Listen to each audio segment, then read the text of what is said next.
Vamos então ler uma mensagem introdutória do livro Vinha de Luz.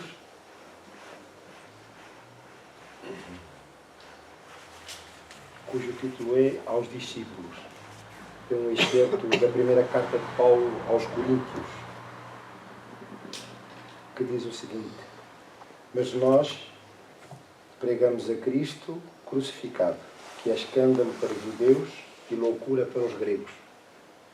E Emanuel comenta: a vida moderna, com as suas realidades brilhantes, vai ensinando às comunidades religiosas do cristianismo que pregar é revelar a grandeza dos princípios de Jesus nas próprias ações diárias. O homem que se internou pelo território estranho dos discursos, sem atos correspondentes à elevação da palavra, expõe-se cada vez mais ao ridículo e à negação. Há muitos séculos prevalece o movimento de filosofias utilitaristas e, ainda agora, não escasseiam orientadores que cogitam da construção de palácios egoísticos à base do magnetismo pessoal e psicológicos que ensinam publicamente a sutil exploração das massas. É nesse quadro obscuro do desenvolvimento intelectual da Terra que os aprendizes do Cristo são expoentes da filosofia edificante, da renúncia e da bondade, revelando nas suas obras isoladas a experiência divina daquele que preferiu a crucificação ao pacto com o mal. Novos discípulos, por isso, vão surgindo, além do sacerdócio organizado, irmãos dos sofredores, dos simples, dos necessitados. Os espiritistas cristãos encontram obstáculos terríveis na cultura intoxicada do século e no espírito utilitário das ideias comunistas. Há quase 2000 anos, Paulo de Tarso aludia ao escândalo que a atitude dos aprendizes espalhava entre os judeus e à falsa impressão de loucura que despertava nos ânimos dos gregos. Os tempos agora são aqueles mesmos que Jesus declarava chegados ao planeta. E os judeus e gregos, atualizados hoje nos negocistas desonestos e nos intelectuais vaidosos, prosseguem na mesma posição do início. Entre eles, surge o continuador do Mestre, transmitindo-lhe o ensinamento, com o verbo santificado pelas ações testemunhais. Aparecem dificuldades, sarcasmos e conflitos. O aprendiz fiel, porém, não se atemoriza. O comercialismo da avareza permanecerá com o escândalo e a instrução envenenada demorar-se-á com os desequilíbrios que lhe são inerentes. Ele, contudo, seguirá adiante, amando, exemplificando e educando com o libertador imortal.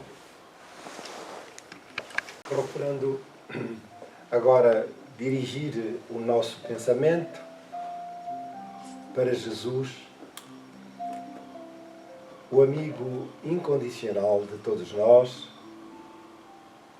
a quem Deus, nosso Pai, Criador da vida, entregou o compromisso de trazer à Terra esse espírito de inolvidável beleza que testemunhou aquilo que são os fundamentos da vida: o amor, a tolerância, a fraternidade, a solidariedade, a caridade e, acima de tudo, assente todo esse movimento, essa dinâmica, na humildade.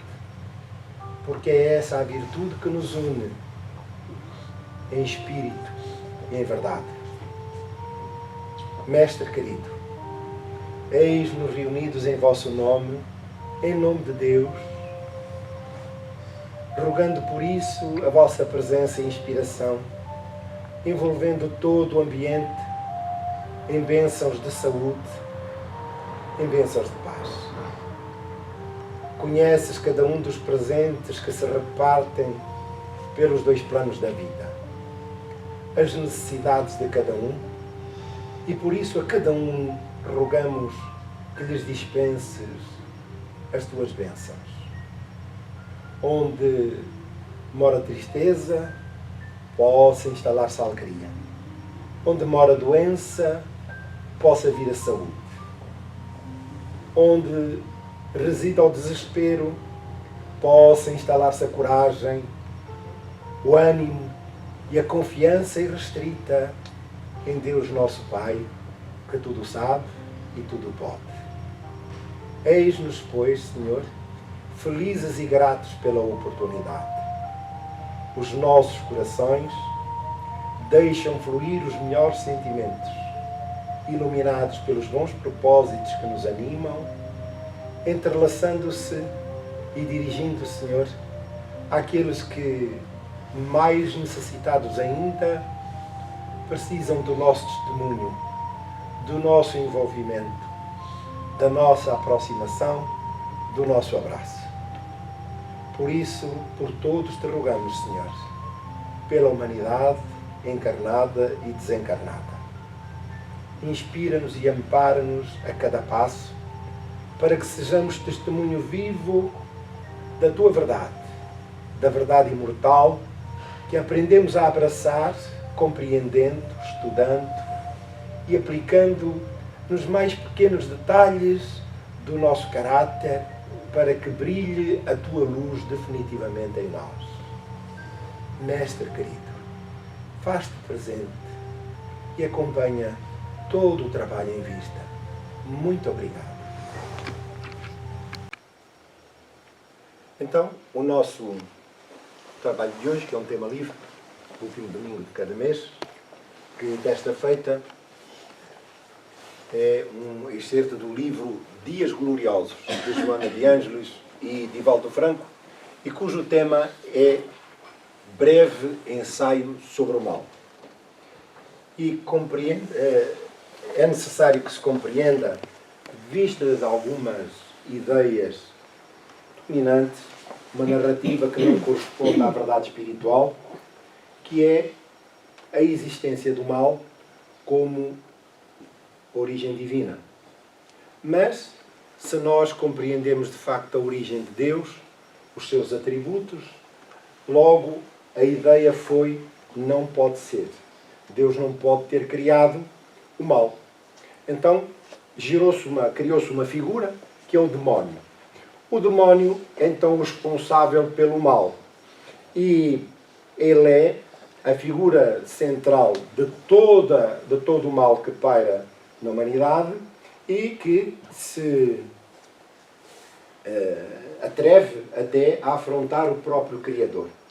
Então, a doutrina espírita, aqui no caso Joana de Ângeles, com este breve testemunho, mostra-nos uma visão a respeito da origem do mal, mas se até aqui a narrativa é que ele estava definitivamente e irremediavelmente entranhado na criatura, dentro do conceito das penas eternas, com a doutrina espírita e, sobretudo, com a visão mais aprofundada a respeito do Evangelho, das ações, das mensagens que Jesus deixou, verificamos, afinal de contas, que Deus, no seu infinito amor e misericórdia, não pode destinar às penas eternas os seus filhos.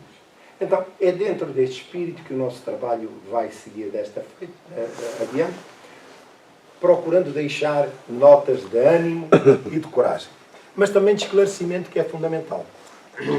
Qualquer dúvida, agradecemos que nos a coloquem para podermos dialogar. Então, nesta questão logo introdutória, o bem é tudo o que é conforme a lei de Deus. O mal é tudo o que lhe é contrário. Muito bem. Então, vamos desde logo começar com uma questão.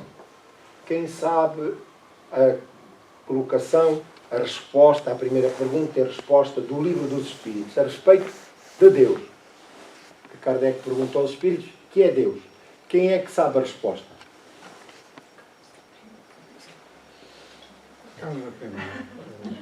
Como? Isto é preocupante. É. A primeira, não é a última. Porque senão estávamos obrigados a ler tudo até a última. Não, é a primeira. O que é que Kardec pergunta aos Espíritos?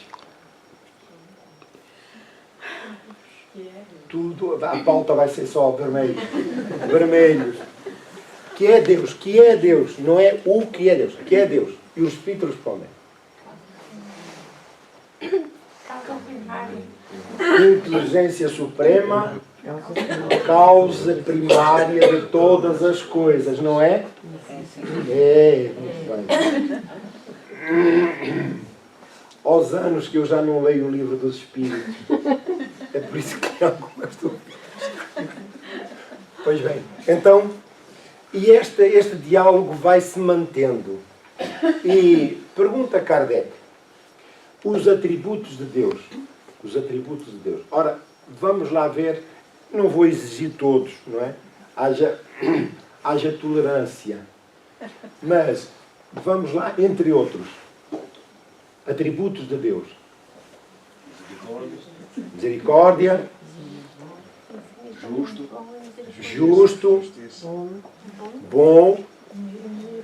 Não, isto não pode ser retórica. É preciso que tenhamos convicção, porque é fundamental para compreendermos esta questão. Então, misericordioso, justo, bom, indulgente. Então, vamos, já temos o suficiente. Então, misericordioso, justo e bom. Mas, qual é o grau dos seus atributos? Como? É o supremo. Absolutamente perfeitos. Para dar uma ajuda, não é? Para facilitar o processo. Absolutamente perfeito nos seus atributos. Então, justo, misericordioso e bom. Não é? Em grau absoluto. Então, esta é a nossa âncora. Para compreender a vida, é a nossa âncora. Porquê? Porque a visão que nós temos ainda da vida, ela é a herança das narrativas do passado, de reencarnações sucessivas que remontam a milénios da retaguarda, até há relativamente pouco tempo. De que Deus era o bom e simultaneamente castigador. Ora, se Ele é justo, misericordioso, bom, indulgente, em grau absoluto, então o mal não tem origem divina. Mas agora pergunta-se, o mal existe? Existe. O mal existe. Então nós vamos perceber, só para ilustrar, aquela âncora, que são os atributos de Deus, onde nós temos a nossa mão. E agora podemos ir viajando sem esquecer ali aquela âncora. Tudo o que observamos da vida e que eventualmente não compreendamos, não pode pôr em causa esta âncora. Então, alguma coisa que eu não compreendo, vistas as nossas limitações, mas o que eu tenho a certeza é que esta âncora onde estão a justiça, a misericórdia, a bondade e a indulgência divina são em grau absoluto, portanto, a perfeição absoluta. Logo, eu não compreendo o processo e tenho que ir à procura da resposta. Mas o que eu não duvido é de que Deus é portador daqueles atributos. Está certo? Muito bem. Então vamos adiante. Persiste, Joana de Ângeles, persiste no espírito humano a tendência para o mal como ressonância do primarismo ancestral das experiências da evolução. O princípio da vida única no plano físico ajusta-se à ideia de que Deus é o autor do bem, mas simultaneamente do mal, por via indireta, pelos espíritos decaídos. Que entretanto foram remetidos para o inferno e de lá não saem, lá estão. Então, eles juntam-se para afrontar o Criador. Ora, a teoria da reencarnação e das vidas sucessivas, que faz parte do processo da justiça e misericórdia divinas, daquela âncora de que falámos, onde temos a nossa mão agarrada, ali. Portanto, essa âncora, através da reencarnação, faz-nos entender a misericórdia e a perfeição das leis divinas. O mesmo Espírito jornadeia há milhões de anos pela vida, desde os momentos dos primórdios da existência celular da vida na Terra, até ao momento presente em que nós nos encontramos. Já temos milhões de anos. A nossa idade. No cartão do cidadão não tem a data do nascimento dessas épocas. E nós não gostamos, mas já temos. Somos muito velhinhos não mas usados. Já temos muitas experiências ao longo do processo da vida. Nascer, viver, renascer ainda e progredir sempre, tal é a lei. Qual é o destino deste processo das vidas sucessivas? É encaminhar a criatura para a perfeição, para a fruição da felicidade plena, que é aquilo que todos nós procuramos, tudo aquilo que nós desejamos. E é para isso que estamos a trabalhar. Mas, entretanto, há ainda o mal que resulta da ignorância, do desconhecimento ou até da indiferença nossa relativamente às leis divinas. E desde que o princípio inteligente desceu do cosmos para entranhar as células, a vida orgânica, desde então, esse princípio inteligente tem vindo a crescer até chegar, passando pelo reino vegetal, reino animal, e depois transitando para o reino hominal, onde nos encontramos, e é aí que a transição se faz entre o espírito propriamente dito, que ganha a consciência, ganha consciência, ganha liberdade, livre-arbítrio. Desde os primórdios da vida, vem-se aprimorando não só a forma física, mas também o seu estatuto moral, o seu caráter. Através dos tempos, o espírito vai se aperfeiçoando para chegar àquele patamar. Sempre sujeito às leis divinas que são perfeitas, que são a nossa âncora. Aquela âncora que permanece irretocada porque ela é absoluta e intemporal. Portanto, existe a eterno desde a retaguarda, dos tempos dos primórdios, da origem da vida, até à eternidade. Ora, então, dos tempos, se nós apreciarmos bem, com o devido respeito, em determinadas circunstâncias, o nosso comportamento ou os nossos pensamentos e as nossas reações, vamos encontrar o primarismo da vida nos mundos mais atrasados e primitivos de onde vimos. Os animais, no reino animal, onde se começam a estruturar o sistema nervoso que depois vai dar aso ao mundo animal, e aí, na fase do instinto, começa o espírito a preparar-se, o princípio inteligente a preparar-se para a etapa grandiosa, que é a passagem do reino animal para o reino hominal. Ora, acontece que a evolução, ao longo de milhões de anos, não se processa de forma repentina.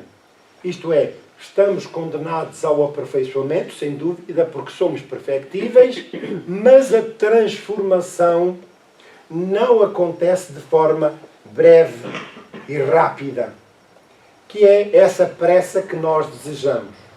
Ora, as tendências animalescas do primarismo da vida, a luta pela sobrevivência, a luta pela conquista do alimento e a preservação da espécie, são heranças dessa época que transitaram para os primórdios da vida humana, dos homens primitivos, que nessa altura, também eles, ainda herdeiros dessa época, as suas atividades e os seus interesses eram procriar, alimentar e conquistar poder e território. Mais nada. A intelectualidade estava nos primórdios. A consciência era ainda rudimentar.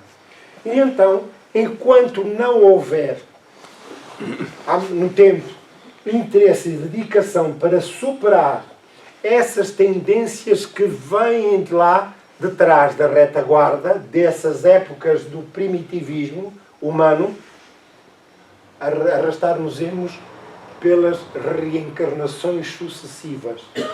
E já mais consciente nos dias de hoje, vamos ver como é a nossa resposta a esses desafios. Alguma dúvida? Está estudada a lição? Vamos adiante. Platão identificou-a nas suas observações como a face escura do ser. E Carl Jung, psiquiatra, dos finais do século XIX, princípios do século XX, um psiquiatra suíço, constatou nos estudos da personalidade a que chamou de sombra. É a nossa sombra. E nos dias de hoje ainda,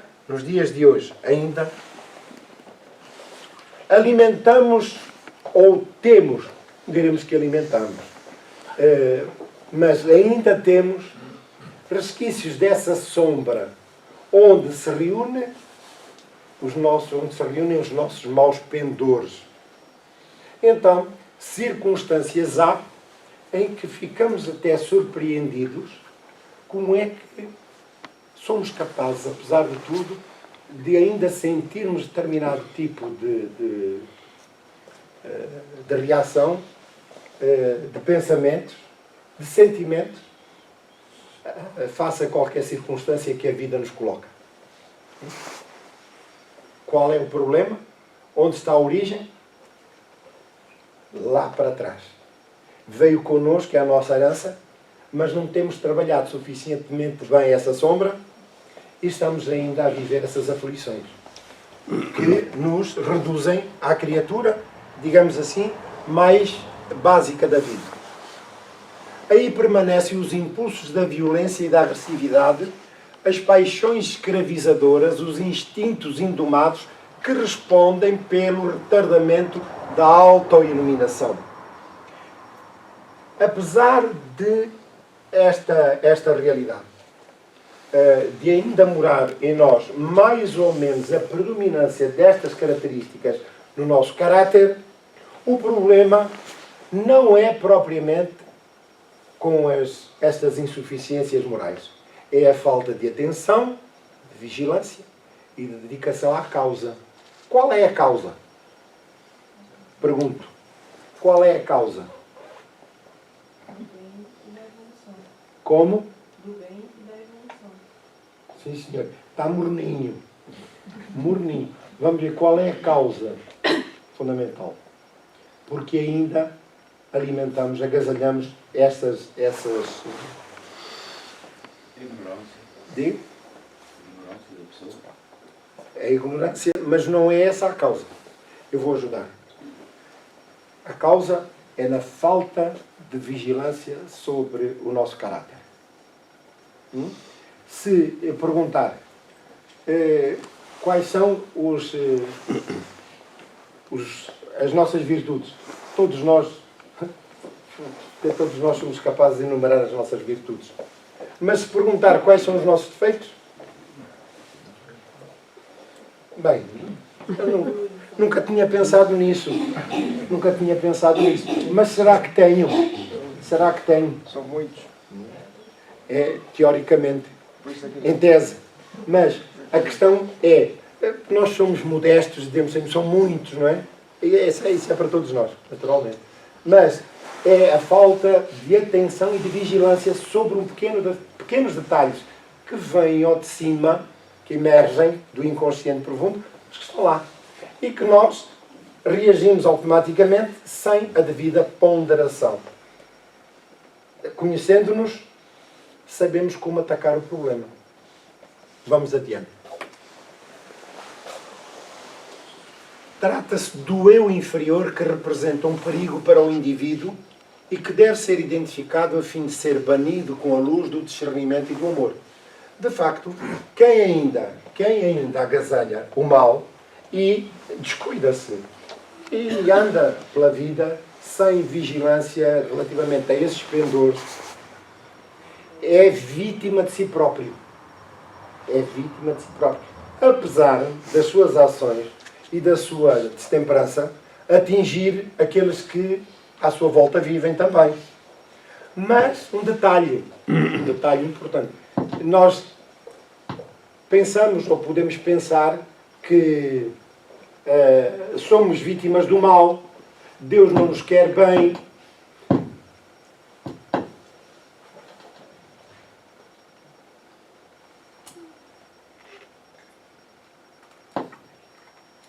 Deus não nos quer bem. Estão-me a ouvir bem aí embaixo? Não quero aqui, deve ser aqui do microfone. Deus não nos quer bem. Nós somos vítimas do mal. Toda a gente nos quer mal. Portanto, o discurso, a narrativa é de vitimização. E quando não encontramos vítimas, culpados à nossa volta, o nosso pensamento vai dirigir para Deus. Deus é culpado. Mas eu sou uma pessoa de fé, também não faz sentido. Então, é para o diabo. Mas nós espíritas já substituímos o diabo pelos obsessores. São os espíritos obsessores. Somos sempre perseguidos por espíritos maus. É a fuga psicológica para o não enfrentamento da nossa realidade íntima.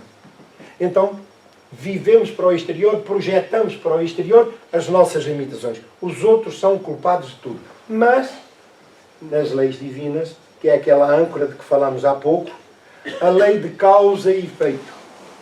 Ninguém é alvo de qualquer circunstância que não esteja no lugar certo e na hora certa para que as leis divinas se cumpram. Isto é, ninguém é vítima da vida. Então, as experiências boas ou más são sempre o resultado da dinâmica da vida, da lei de causa e efeito, para fazer cumprir as leis divinas. Então, ninguém é vítima da vida. Se quisermos, e em último caso, nós somos vítimas de nós mesmos por indiferença à invigilância também dos nossos maus pendores. E por essa razão, no Livro dos Espíritos, Kardec pergunta aos espíritos da verdade se os espíritos têm que passar todos pela fieira do mal. Não. Responderam. Pela fieira da ignorância. A ignorância representa, sob o ponto de vista espiritual, uma tela em branco. E que nós vamos ali pintar de acordo com... É que representa essa tela a nossa vida e nós pintamos-la com as cores que nós desejamos. Ora, então, compete-nos, já sabemos isso, trabalhar pelo nosso aprimoramento para que essa tela da vida seja o mais perfeita e mais bela possível, representando isso aqui, no sentido figurado, a evolução do próprio espírito. Porque muitos daqueles que jornadearam conosco ao longo dos milénios, espíritos que fazem parte do mesmo clã familiar, já não estão na Terra. Já estão do lado de lá. São espíritos que nós podemos dizer benfeitores, que nos amparam, que nos inspiram, fazem parte do mesmo grupo e estão ali a auxiliar-nos a vencer os nossos maus pendores, a dar-nos coragem, a dar-nos ânimo, a inspirar-nos, mas veja-se que companheiros da vida, do processo evolutivo, uns já estão do lado de lá e ficaram por lá, outros, nós, ainda aqui estamos. Estamos a compreender o processo? Então, enquanto os outros aproveitaram melhor o tempo e as lições, nós esquecemos. Não me lembrei, não sou desse tempo, não sabia. E cá estamos nós. Então, é esse o eu inferior, o que representa aqui o eu inferior.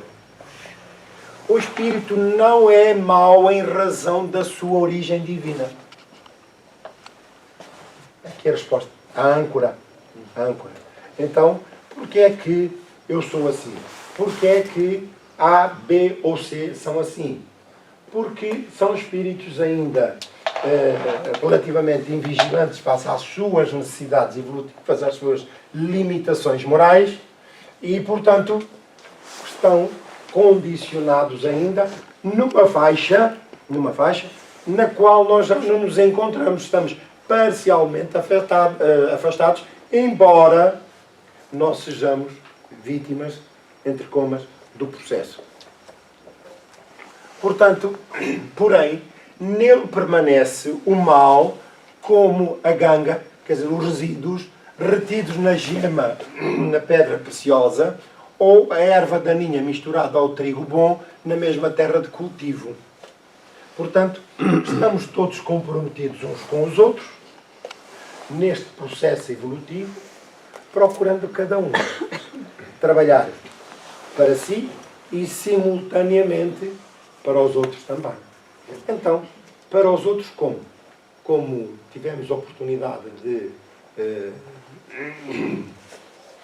ler na mensagem introdutória, o trabalho que nos compete, cada um de nós, fazer nesse espírito de humildade a que estamos vinculados e comprometidos para vencermos e auxiliar os outros a vencer. Quer dizer, nós crescemos solidários e comprometidos com os outros, com a vida. Porque, em boa verdade, cada um de nós, filho de Deus, representa a divindade junto de nós. Estamos comprometidos nessa relação permanente. Ignorá-lo, o mal, ignorá-lo, é uma forma de deixá-lo livre e em expansão, permitindo-lhe manifestações frequentes e danosas no comportamento.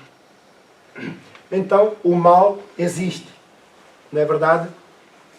E devemos, de facto, lutar para auxiliar-nos ao seu desaparecimento. Então, temos duas técnicas. Hoje, a psicologia moderna auxilia-nos a compreender, e a filosofia, o nosso papel na vida. E, naturalmente, através do caráter, da paciência, dos bons valores, auxiliar na superação, no combate ao mal. Mas também há outra técnica, que antigamente, não sei se alguém é desse tempo, eu ainda sou, em minha casa, a minha mãe usava muito um psicólogo que tinha lá, ou havia de ser um chinelo, ou havia de ser um chicote. Portanto, mas nós estamos agora numa época, vamos ver, é muito interessante. Porquê? Porque naquela época não havia a compreensão mais profunda a respeito do caráter e da educação. Como auxiliar na transformação da criatura. E antigamente, hoje ainda há. A ideia de que ainda se propõe a ideia de que a violência é uma forma de combater a violência ou o mal. Absolutamente errado. Absolutamente errado. Porquê? Nós podemos conter momentaneamente a criatura pelo medo. Porque, em boa verdade, o mal, a partir de certa altura, é só a capa, aquilo que esconde o medo que jaz em nós. Então, podemos reter a criatura pelo medo, impondo-lhe um determinado tipo de comportamento, mas é só enquanto ele está à nossa vista. Logo que ele sai ali pela porta, era assim que eu fazia. Eu e o meu irmão éramos santos. E até fazíamos chorar os santos da igreja. Mal saíamos da porta, se a mãe dizia vai para a direita, a gente ia pela esquerda. Porque, em boa verdade, era isso que eu queria. E se voltava, então, como é que correu a coisa? Entretanto, foste por onde te mandei, fui. Foste por onde te mandei, não foi por onde te sugeri. Vejam o salto da educação hoje, do acompanhamento. Fui. Pronto, ok, está tudo bem. Se fizeste o que eu mandei, está tudo bem. Mas o mal persiste. A desobediência. Estamos aqui a figurar, a retratar esta situação. Mas é o nosso comportamento perante Deus. Porque nós não estamos desprezados sozinhos na vida. Deus, na sua sabedoria infinita, colocou a nosso lado todas as ferramentas e meios no plano físico e no plano espiritual para nos auxiliar a superar as nossas limitações. Mas a verdade é que nós não ouvimos. Não é? A minha mãe dizia, tu vais por ali. E eu ia por acolá. Ora bem, porquê? Naturalmente que era por ali que era melhor para mim. Mas eu não escutava, porque, rebelde, não, eu quero ir por ali. Porque era por ali que estavam os meus interesses mais imediatos. Então, é assim connosco. Se nós estamos perante um caso grave, pergunto, Aí eu dá-me vontade de dar uns tabefes e vem uma vozinha assim, calma, não faças isso. A gente calma um pouco, mas depois, olha, eu sei que não devia, mas tu vais apanhar, é o que me apetece fazer. Então isto é um impulso primário, a incompreensão da dinâmica da vida e do nosso papel face à vida e face aos desafios que nos são colocados. E relativamente ao mal, agora vejamos, eu quero impor a minha vontade, mas para mim sou eu que estou correto. A minha violência é tão somente para disciplinar o outro. Mas a violência que eu aplico não é um mal em si mesmo. É ou não? Claro que é um mal, porque foge àquela âncora. Foge àquela âncora que nós temos. Pronto.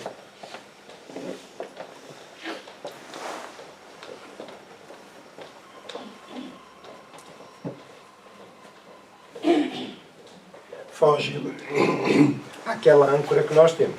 Então, apesar de tudo, é que nós colocamos-nos no lugar do educador e isso dá-nos o direito de usar a violência.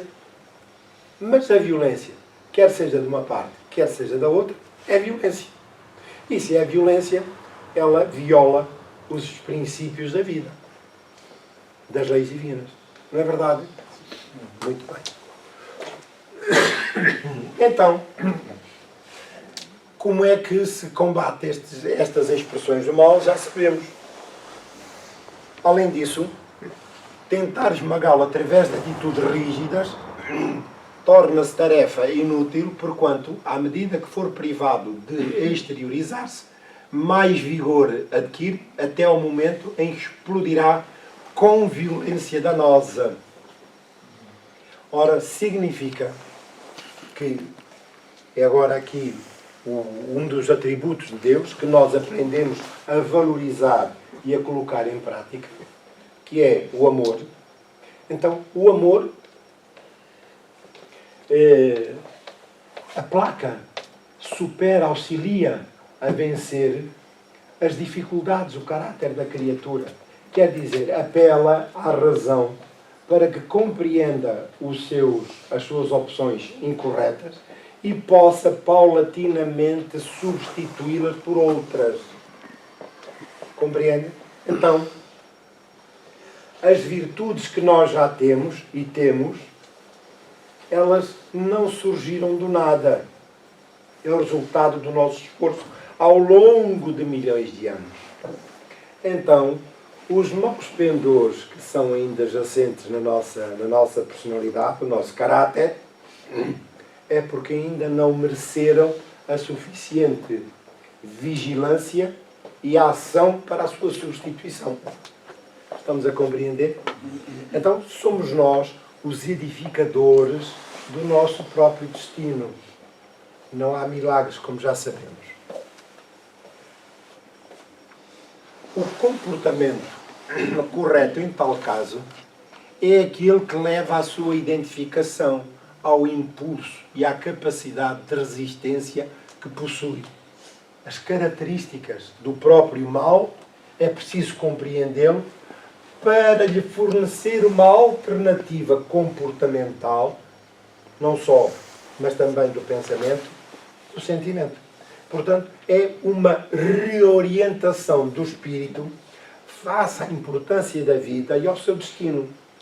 Então, se a nossa perspectiva da vida, enquanto no corpo físico, for a única existência, portanto, finita, a verdade é que a doutrina espírita alarga horizontes e mostra-nos o quanto é importante a cada um trabalhar pelo seu aprimoramento moral face à imortalidade do espírito. E, em boa verdade, esse é o primeiro compromisso que nós trazemos. É trabalharmos os nossos maus pendores para transformá-los em virtudes ou substituí-los por virtudes, porque é isso que vai pesar quando retornarmos à espiritualidade. Não só esse trabalho, mas também as consequências dele. Porque o mal, a ação do mal, traz consequências, mas o empenho no bem trará com certeza também, o que reverterá em méritos e créditos para o próprio Espírito.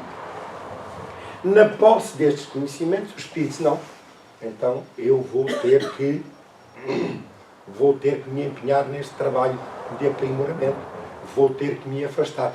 E, paulatinamente, acompanhado, naturalmente, não só por encarnados ou desencarnados, a ação começa a frutificar.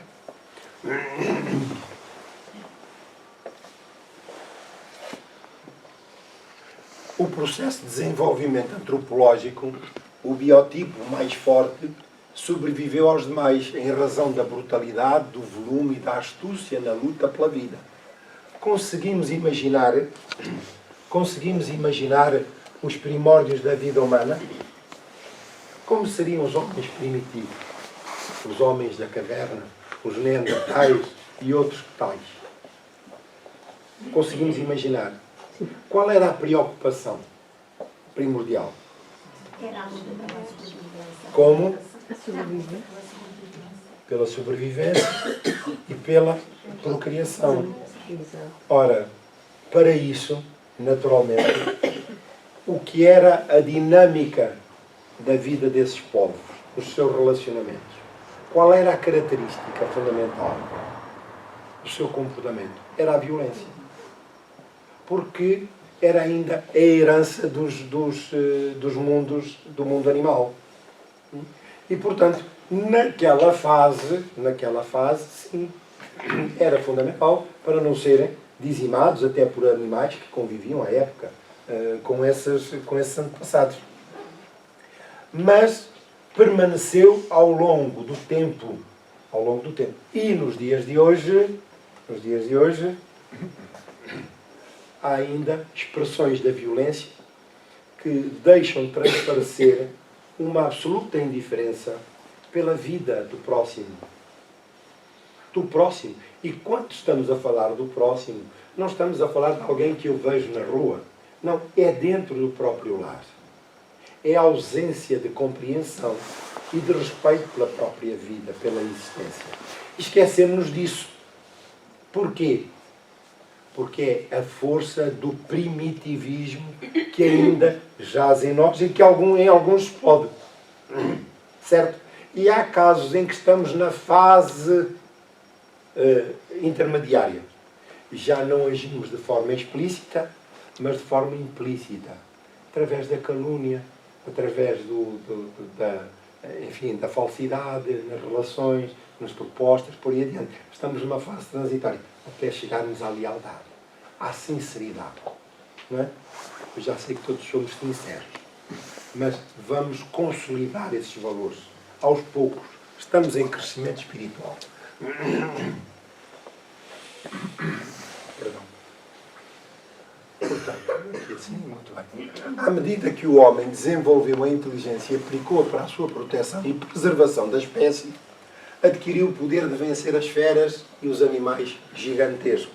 Portanto, naquela fase, começa a inteligência a florescer e começa aos poucos a ganhar habilidade para poder tornear as dificuldades da vida.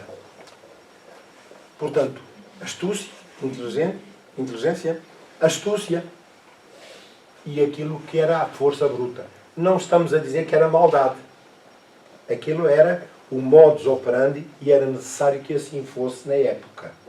Hoje é que essas características já estão desajustadas da nossa realidade presente.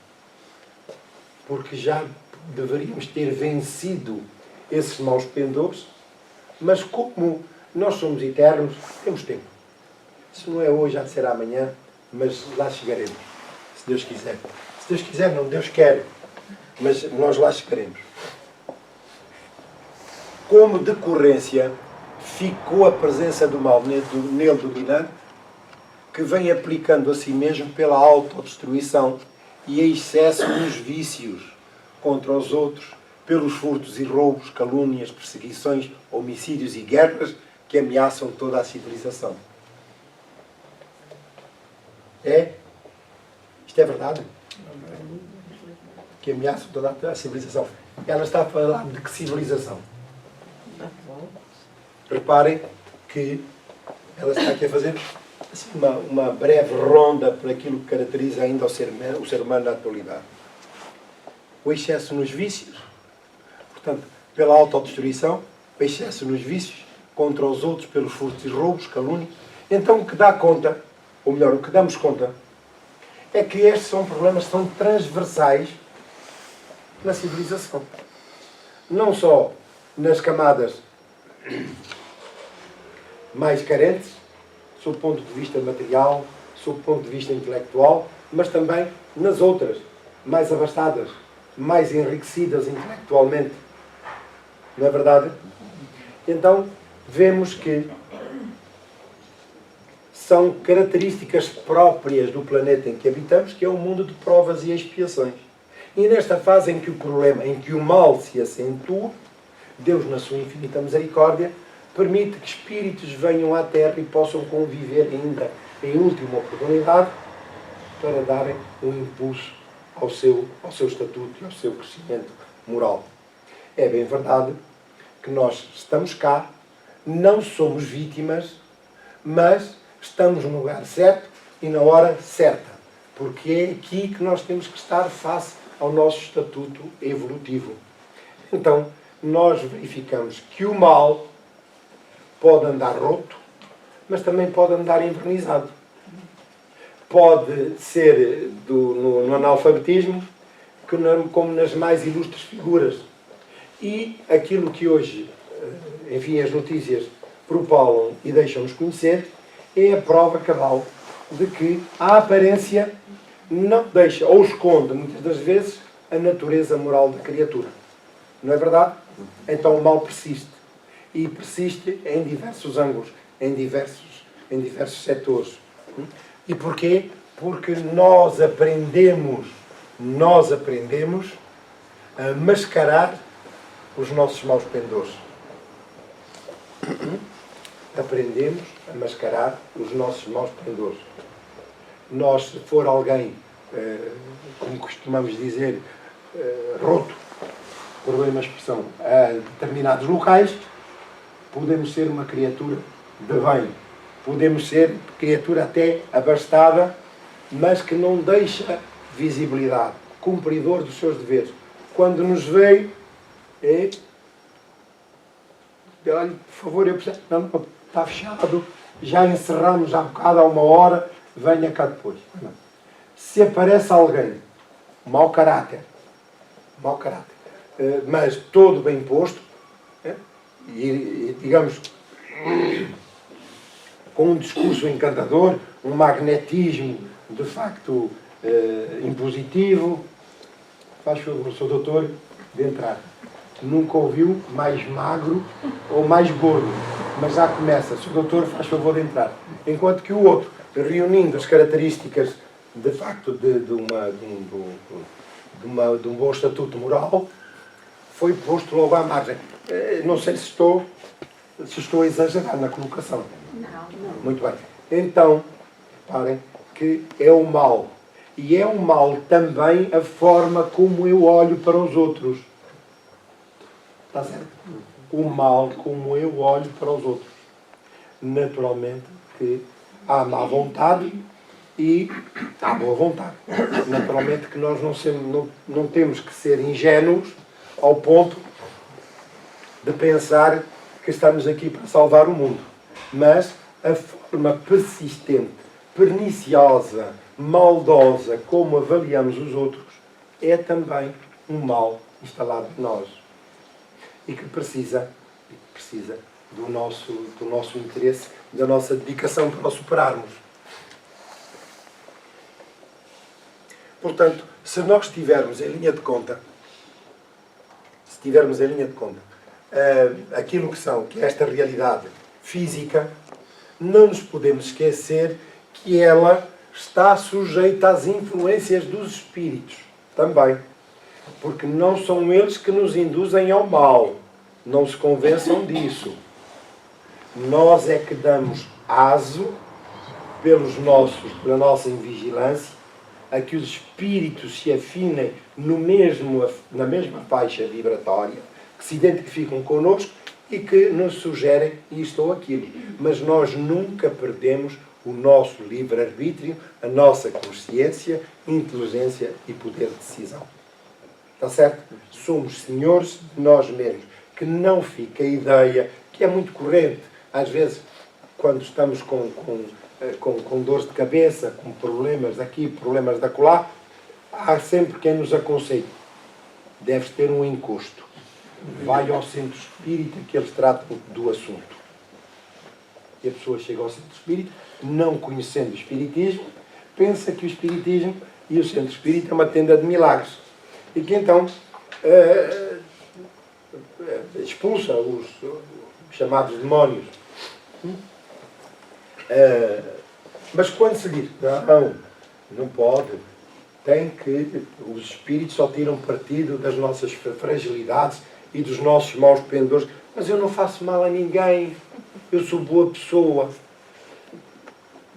Então, é o lado sombra que nós temos, mas não somos capazes de dizer, olha, de facto sou ruim, eu sou ainda assim marcanzol, torcido, sou rebelde e revoltado.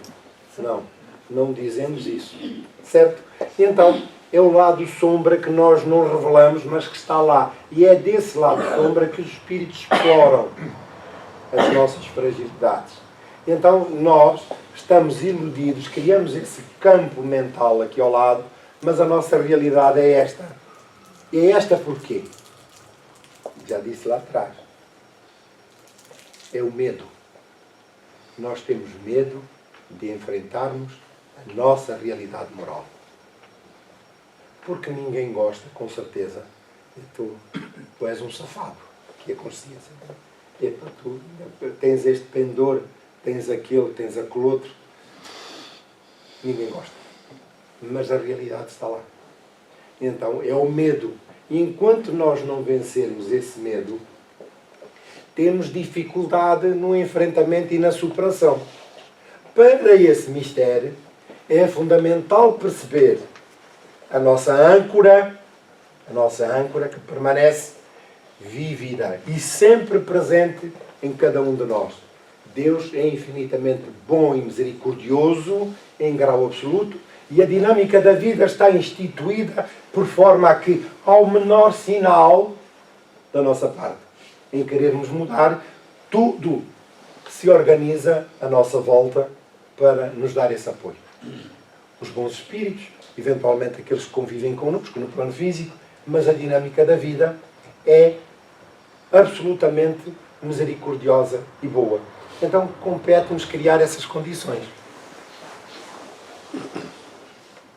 São fases transitórias, aquelas por que passamos.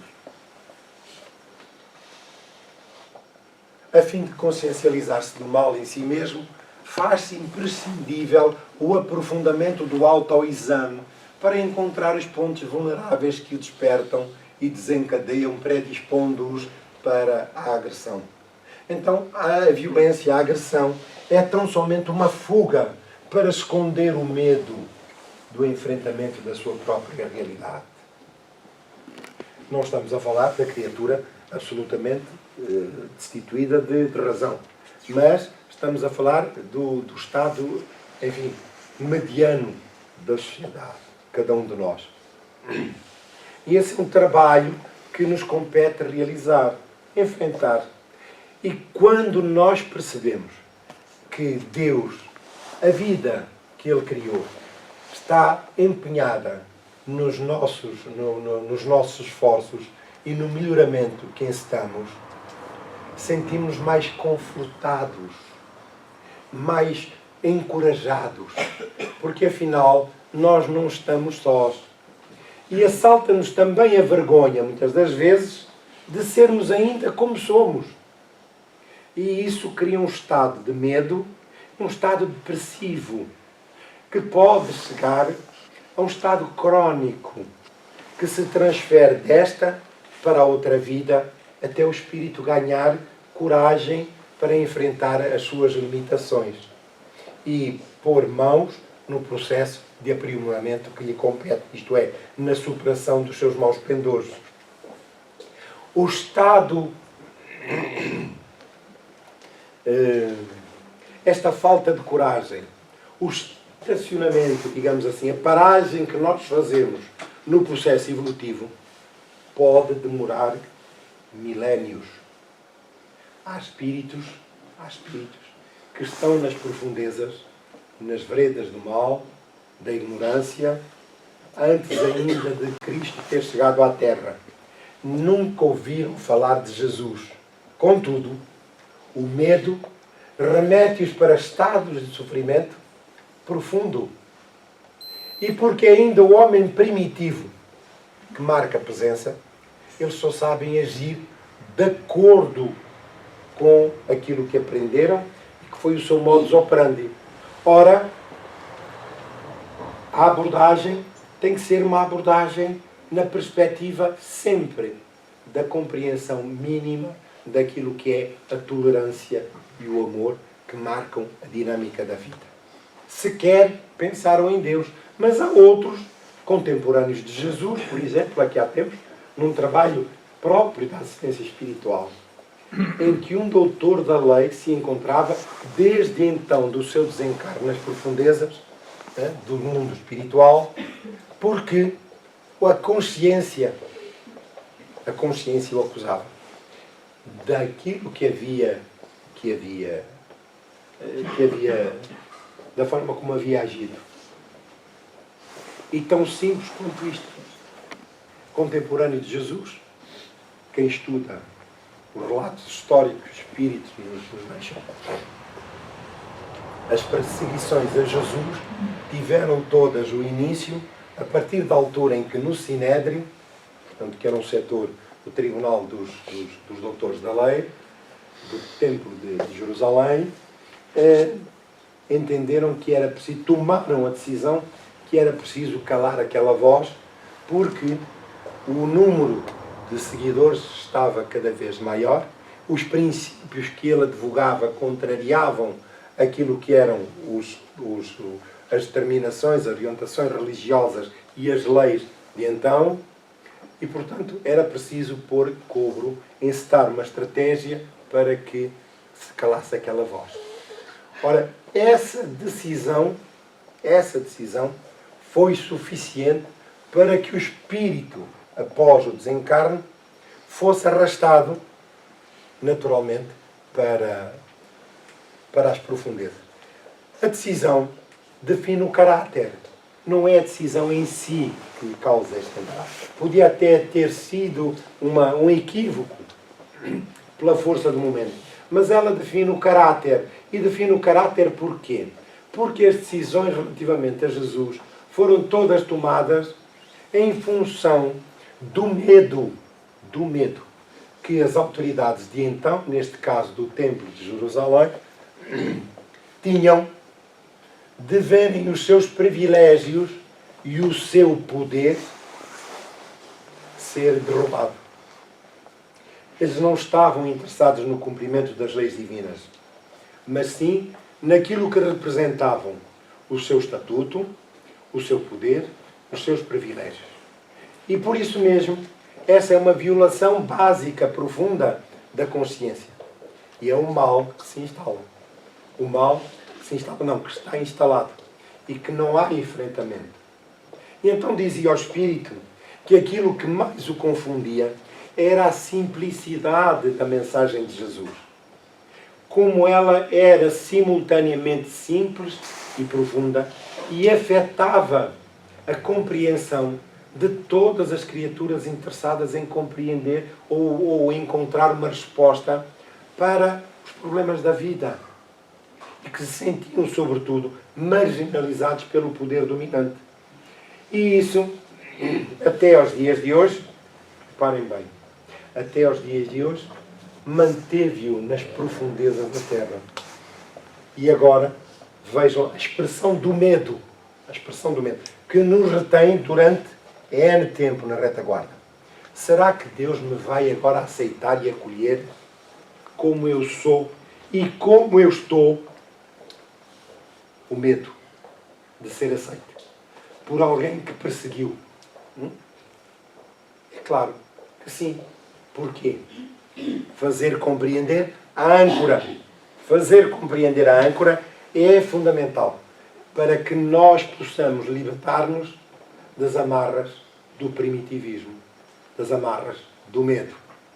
Então, nós estamos irremediavelmente destinados para a evolução. Podemos parar temporariamente, mas estamos irremediavelmente destinados. Compreender estes mecanismos são fundamentais. Todos os indivíduos são vulneráveis às aflições que decorrem das enfermidades, das pressões, das agressões, dos distúrbios psicológicos. Todos estamos afetados sobre isso. Agora, como é que nós enfrentamos? Com coragem, com ânimo ou com vitimização? É aí que está a diferença. E então, não precisamos de ter a fé sob o ponto de vista religioso, mas a coragem e o ânimo na vida, ela é também a expressão da fé em Deus. Porque a fé não é um conceito religioso. Ela é uma força dinâmica que está entranhada na própria vida e que se exprime desde as formas orgânicas mais rudimentares até ao espírito e pela vida, pela eternidade. Portanto, a fé faz parte da vida. Não é o conceito religioso, mas é a crença, a convicção. A convicção no bem, a convicção no perdão, a convicção na tolerância, a coragem que eu desenvolvo para o enfrentamento dos meus medos, das minhas limitações, o ânimo que eu desenvolvo para o enfrentamento dessas dificuldades, caracterizam a fé. É a fé que está ali implícita. Estamos a compreender, é essa força que nos impulsiona. Portanto, reparem que os nossos caminhos podem ser filosóficos, científicos ou religiosos. Mas a vida está para além disso. Porque estes são caminhos que nós traçamos para chegar a um determinado objetivo. Mas a vida é muito mais do que isto. Compreendem? Porque Deus está em tudo e em todos. E não propriamente nos caminhos, ou exclusivamente nos caminhos da religião, da ciência, da filosofia.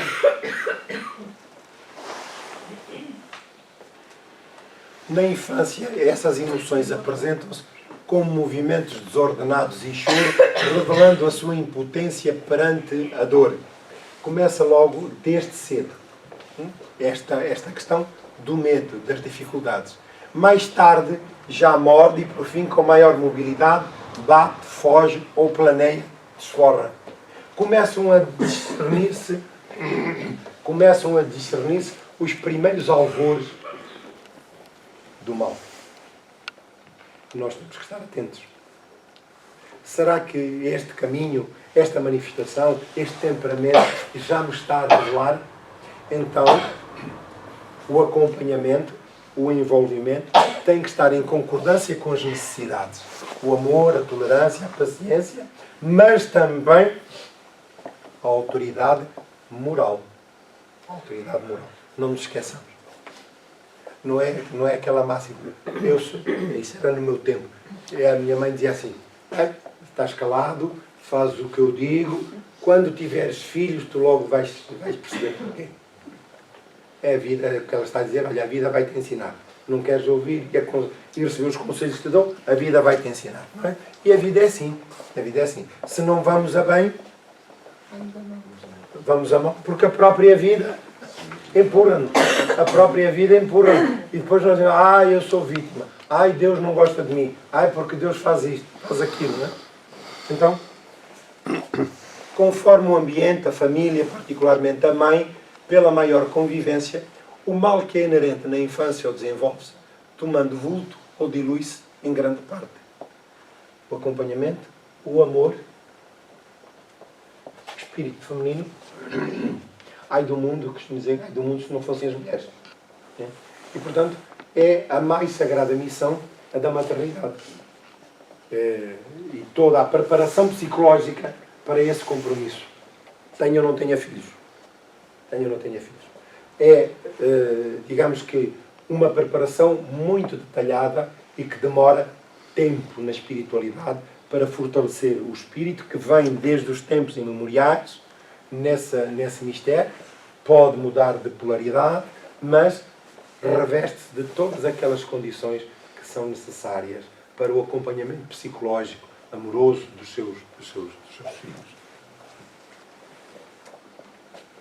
Na idade adulta, em razão de outros sentimentos, como a vergonha e a culpa, que geram tensão, aumentam o medo e a raiva, estimulando a prática do mal como vingança ou forma cruel de sobrevivência.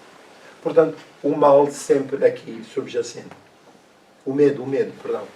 Quando o indivíduo se vê sitiado, o mal nele existente transforma-se em fúria que rebenta e destrói. Portanto, é preferível, às vezes não é possível, pelas mais variadas circunstâncias, mas é possível atender essas necessidades enquanto na tenra idade. No livro dos Espíritos, não sei se sabem, mas eu vou ajudar. No livro dos Espíritos está lá uma questão que é muito interessante relativamente a esta matéria. Porquê é que os espíritos passam pela infância? Alguém sabe dar a resposta?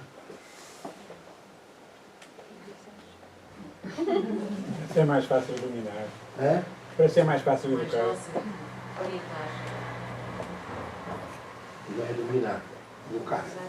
Para educar. E educar, isto quando se fala em educar, é substituir os velhos hábitos, ou procurar substituir os velhos hábitos, por novos hábitos, bons, não é? Naturalmente. Então, essa fase em que o espírito ainda está sujeito à influência, digamos assim, do período de entrada no corpo físico e não está ainda na posse plena das suas heranças ancestrais, portanto, é esse período de tempo em que deve ser aproveitado para orientar ou prescutar os seus comportamentos, as suas tendências, orientar ao longo do tempo, para poder substituir novas ações, nova visão da vida e superar as limitações dos maus pendores. É só mais um bocadinho, ou corto já.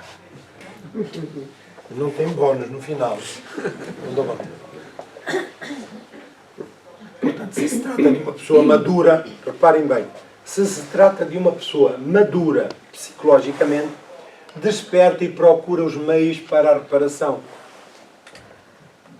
Quando nós dizemos, ai meu Deus, eu fiz mal, não devia ter feito assim, ou estou com este desvio comportamental, ou coisa assim, vamos ao psicólogo, o psicólogo aconselha fazer isto, fazer aquilo. Portanto, mudanças dos velhos hábitos, para ver se inculca-se, administra-se, consolida novos hábitos comportamentais, uma nova visão da vida e da importância e de como isso se reflete no comportamento. Mas é preciso maturidade psicológica. Porque há muita gente que não tem, ainda está na fase infantil. Então, é sinal quando nós damos conta, a consciência que está no livro dos Espíritos. Onde estão escritas as leis divinas? Na consciência. Então a consciência reage à nossa forma de ser. Antecipada e preventivamente. Antes de, ou se depois de, aconselha-me, se eu fiz mal, não devia ter tido aquele comportamento, faria aquela pessoa, e aconselha, vais pedir perdão. E uns dizem, de facto tenho que pedir perdão. Paulo, eu peço desculpa, olha, comportei-me mal, não devia ter feito assim. Não leves em consideração aquilo que eu peço imensa desculpa. Sim, senhor, peço perdão. Sim, senhor, muito bem. Mas ao outro diz assim, não quer saber, peço perdão. Mas assim, ele fez aquilo, fez aquilo outro, não é? E eu não devia ter feito. Eu sei que fiz mal, mas não lhe vou dizer, não. Não vou dar parte de fraco. Não vou dar parte de fraco. Estão-me a entender? Portanto, a razão desta maturidade psicológica. E nós vemos hoje cada vez mais, porque a psicologia moderna, trata estes assuntos com muita profundidade. O caráter do indivíduo. E nós vemos como esta imaturidade e o medo e a violência estão na gênese do comportamento, da violência doméstica, dos crimes que têm aumentado, e fiquei assoberbado. Nos últimos tempos, notícias que saíram. A maioria dos jovens admite que, como normal, que hajam violência na fase do namoro. E no ano passado, a violência doméstica na faixa etária dos jovens ainda subiu 15%. Hoje a psicologia está muito mais atenta, os técnicos, os médicos desta área, os clínicos desta área, estão muito mais atentos e revelam estas características. Mas quem são esses? São os nossos filhos. São os nossos filhos e as nossas filhas. Estão-me a entender? E quando nós nos recusamos e até achamos graça que o filho seja rebelde, deixamos que as coisas... É assim, ele é muito bom rapaz, mas tem este temperamento. Ele assim tem o coração perto da boca, mas é muito bom rapaz. E os maus hábitos vão se instalando. E desde cedo, na fase do namoro, começam a aparecer esses sinais com maior evidência. Porque é o poder que não foi corrigido lá atrás, os maus pendores não foram corrigidos lá atrás, foram aceitos pela família que tinha a responsabilidade e o compromisso de educar e de auxiliar a superar essas circunstâncias, e não o fizeram. E agora tem que ser os outros a procurar educar, a procurar fugir das circunstâncias. Eu fiquei assoberbado. O jovem. Eu penso, bem, vamos aqui para nós que ninguém nos ouve. Também há umas jovens, umas senhoras que também são difíceis de aturar. Portanto, a violência doméstica dos homens, as vítimas masculinas, tem crescido também. Portanto, também têm levado uns tabefes. Ora, o que é que isso significa? Passa a graça, mas é só para compreender que é na gênese que está a questão. E quando o indivíduo não é maduro suficiente psicologicamente para dizer eu errei, de facto reconheço esse comportamento. Olha, e como é que eu devo fazer para superar isso? Isto é uma coisa extraordinária. E tudo na vida se movimenta no plano físico e no plano espiritual para a superação dessas dificuldades. Para auxiliar o indivíduo a crescer. Estamos a compreender? Ouvi aqui uma graça, provavelmente ouvem, que às vezes quando ouve nas redes sociais, um pastor evangélico no Brasil, que é muito engraçado.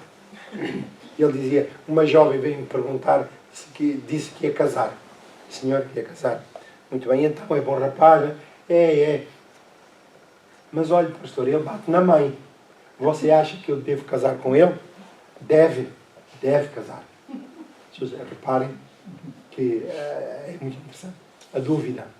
Quer dizer, nós não conseguimos ver nos outros, como se diz aqui entre nós, nos nossos ditados populares, nas costas dos outros não estamos a ver as nossas. Então a menina pergunta, o senhor acha que eu devo casar com ele?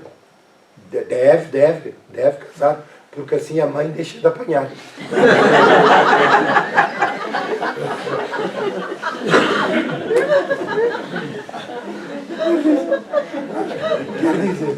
Quer dizer, a menina ia fazer uma obra de caridade.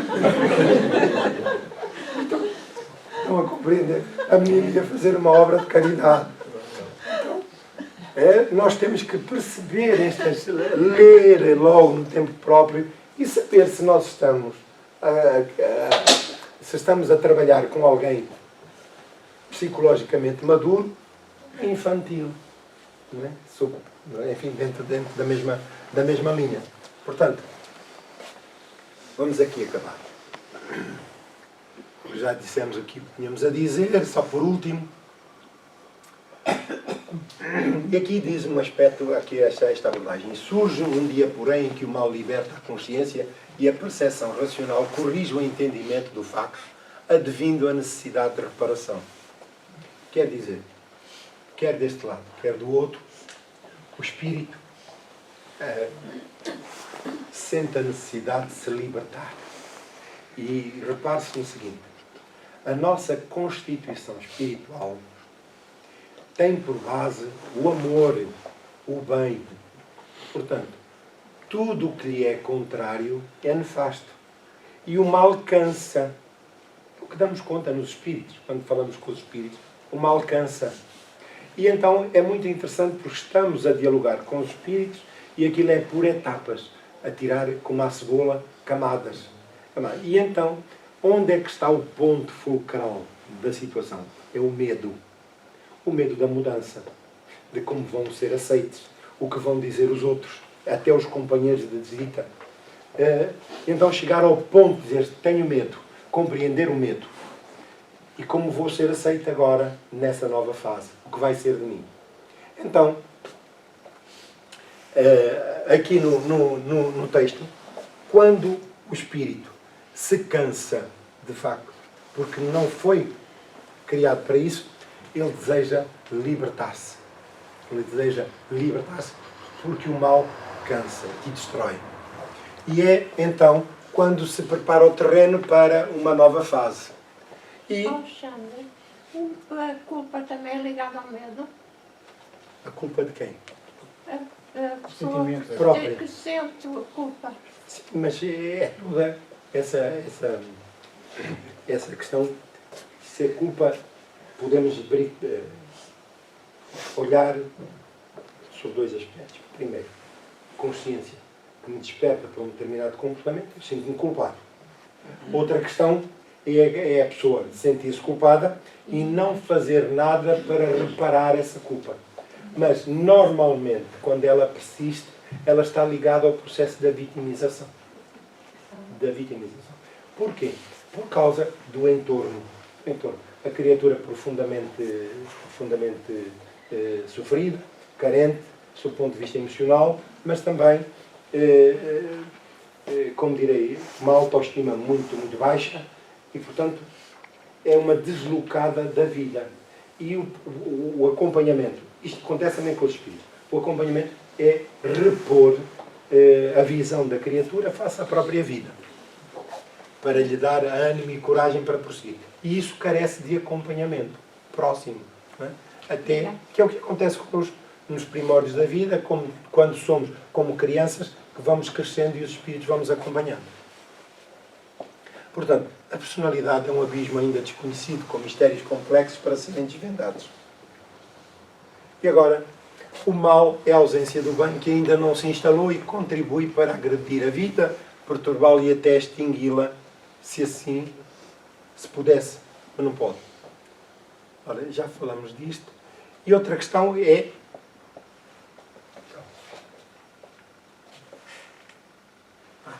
negar-lhe a realidade constitui uma perigosa forma de escamoteá-lo. Essa natureza do eu inferior deverá ceder lugar à totalidade do eu superior.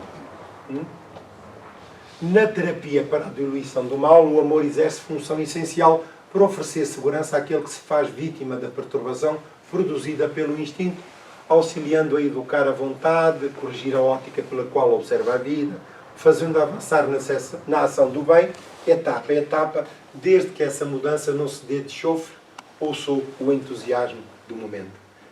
Segurança íntima nas decisões tomadas para que os passos não sejam em corrida.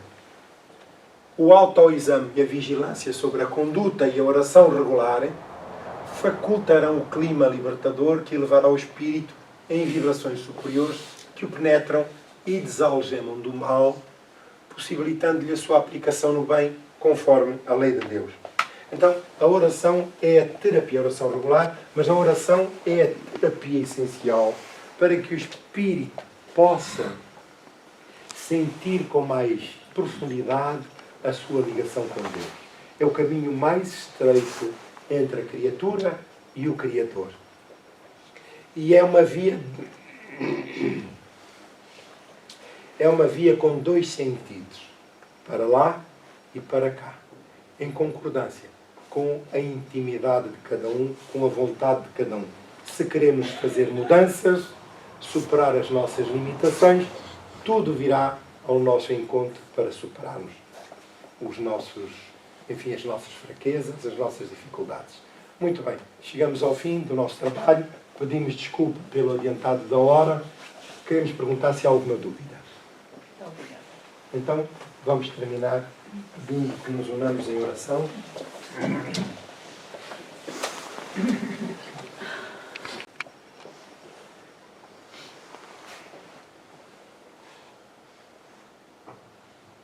Querido Jesus, querido Pai, Senhor da vida, sentimos-nos infinitamente gratos pela oportunidade da reunião da manhã, onde podemos interagir, socializar, humana e espiritualmente, entre os grupos que se repartem nos dois planos da vida. A nossa gratidão, Senhor, pela criação da vida, de que fazemos parte, e hoje, nesta etapa, nós damos conta do Teu amor tão profundo e vamos paulatinamente descobrindo os pilares da própria vida, da própria existência.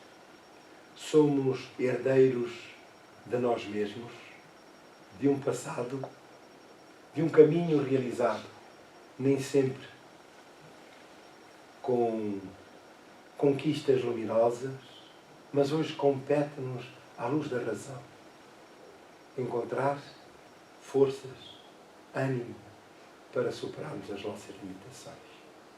Pedimos depois pelos doentes, pedimos-te pelos toxicodependentes, suicidas, presidiários. Pedimos-te por aqueles que ainda afrontam o bem.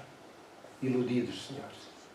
Mas todos nós seremos como a ovelha trasmalhada do teu Evangelho, da parábola, tão luminosa e esclarecedora. Seremos acolhidos pelos braços do pastor, os teus braços, Mestre querido. Desejamos que o teu amor, a tua misericórdia, possa envolver toda a Assembleia, dispensando a cada um bênçãos de saúde e paz. Muito obrigado, Senhor.